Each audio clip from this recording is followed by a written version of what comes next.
kalau sudah kepemimpinan 1, kedua, ketiga sudah sampai ke SMA, mestinya kepemimpinan yang keempat itu diteruskan untuk masuk ke universitas. Jangan balik lagi ke SD lagi. Sekali lagi, kepemimpinan itu ibarat tongkat estafet, bukan meteran pom bensin. Sudah siap semuanya?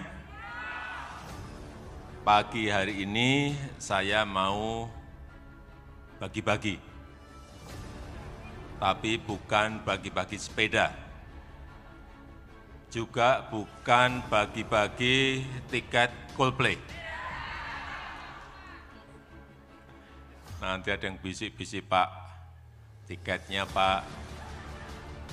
Enggak, ini adalah hal yang sangat spesial, lebih spesial lagi, dan apa itu yang ingin saya bagi?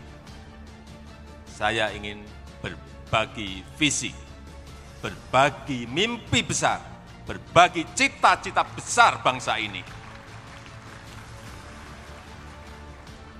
Tadi dalam perjalanan saya dari istana ke tempat ini, saya membayangkan akan jadi apa, akan menjadi seperti apa Indonesia ini di 100 tahun kemerdekaannya, yaitu tahun 2045. Kemudian saya flashback gedung ini, Jakarta Theater, di sekitar tahun 1970-an. Ini adalah tempat yang paling megah di Jakarta saat itu, tahun 1970. Dan tahun itu, tahun 1970-an, saya belum menginjakkan kaki saya di Jakarta. 1970, belum pernah ke Jakarta saya. Masih di Solo, masih di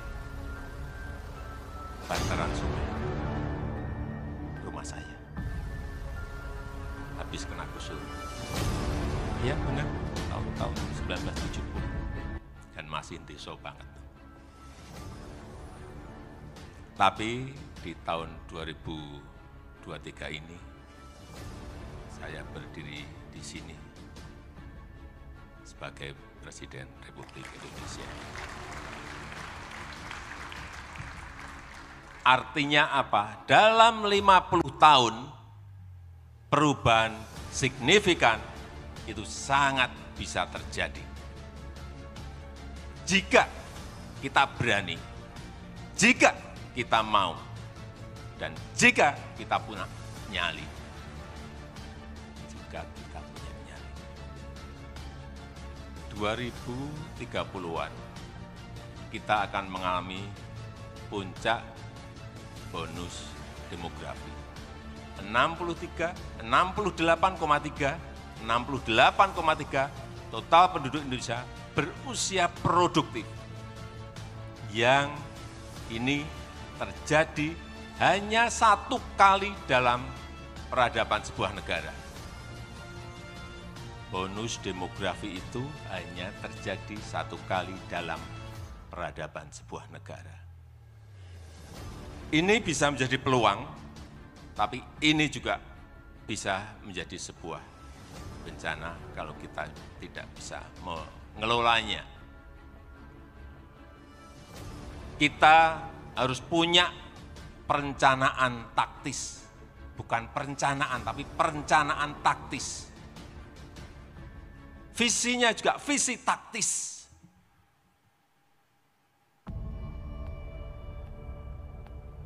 Punya strategi juga yang taktis, karena kita berkompetisi dengan negara lain.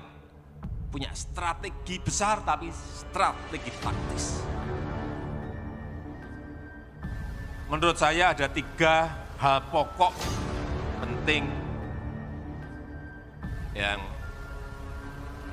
menjadi acuan, sebagai acuan. Yang pertama, untuk menggapai itu, yang pertama, penting stabilitas bangsa ini harus terjaga. Stabilitas bangsa ini harus terjaga. Tidak ada satu negara pun yang berhasil mencapai sebuah kemakmuran saat kondisinya tidak stabil. Nggak ada. Tunjukkan negara mana. Saat negaranya terpecah, nggak akan yang namanya mencapai kemakmuran. Negara itu berkonflik, nggak akan tercapai yang namanya itu kemakmuran. Yang kedua, harus ada keberlanjutan dan kesinambungan. Harus. Kalau sudah kepemimpinan 1, kedua, ketiga sudah sampai ke SMA, mestinya kepemimpinan yang keempat itu diteruskan untuk masuk ke universitas. Jangan balik lagi ke SD lagi. Setuju? Kepemimpinan itu ibarat tongkat estafet. Sekali lagi, kepemimpinan itu ibarat tongkat estafet. Bukan meteran pom bensin. Kalau meteran pom bensin itu, Pak, dimulai dari nol ya. Sama ditunjukkan ini. Apakah kita mau seperti itu? Enggak kan? Masa kayak meteran pom bensin? Mestinya kalau sudah dari TK, SD, SMP, ini ya kepemimpinan berikut masuk ke SMA, universitas. Nanti kepemimpinan berikut masuk ke S2, S3. Mestinya seperti itu.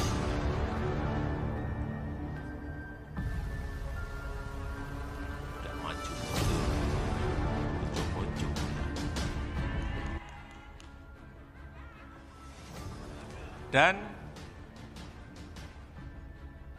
pembangunan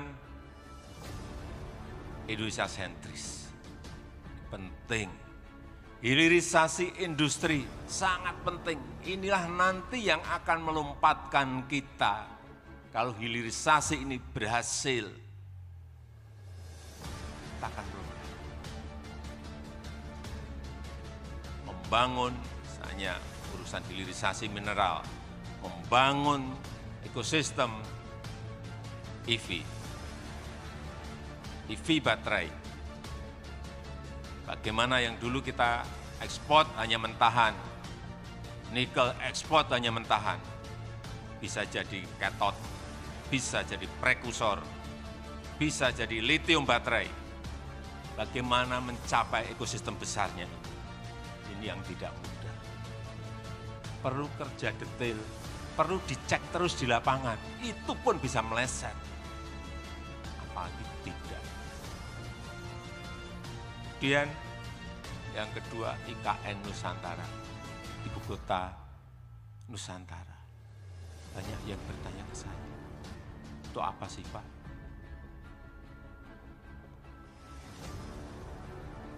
Perlu saya sampaikan, 56% penduduk Indonesia itu ada di Jawa.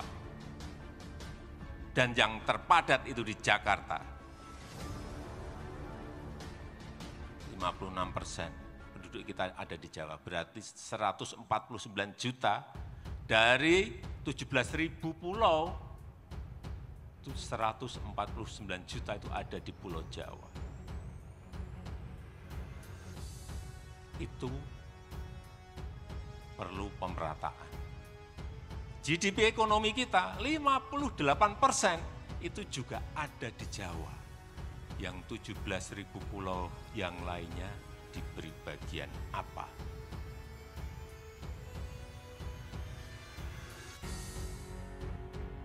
Beban Jakarta itu sudah sangat terlalu padat sekali.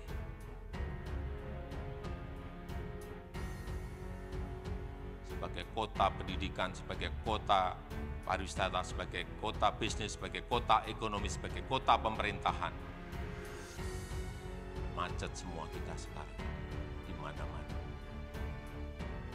Oleh sebab itu beban harus dikurangi, pemerataan harus dilakukan, tidak dalam jangka setahun, 2 tahun, 3 tahun, 4 tahun, 5 tahun yang akan datang, tetapi kita harus melihat visi yang jauh ke depan. Dan yang ketiga adalah SDM, sumber daya manusia. Ini kekuatan besar kita. Tapi juga jangan hanya menang dari segi jumlah, tetapi juga harus dari segi kualitas SDM-nya. Dan terlepas dari itu semua, bagaimanapun baiknya sebuah perencanaan, akan sia-sia jika tidak dibarengi dengan kemampuan eksekusi yang baik. Nggak ada artinya. Oleh sebab itu, untuk mencapai Indonesia Emas 2045, sangat dibutuhkan smart execution. Dan dibutuhkan smart leadership. Oleh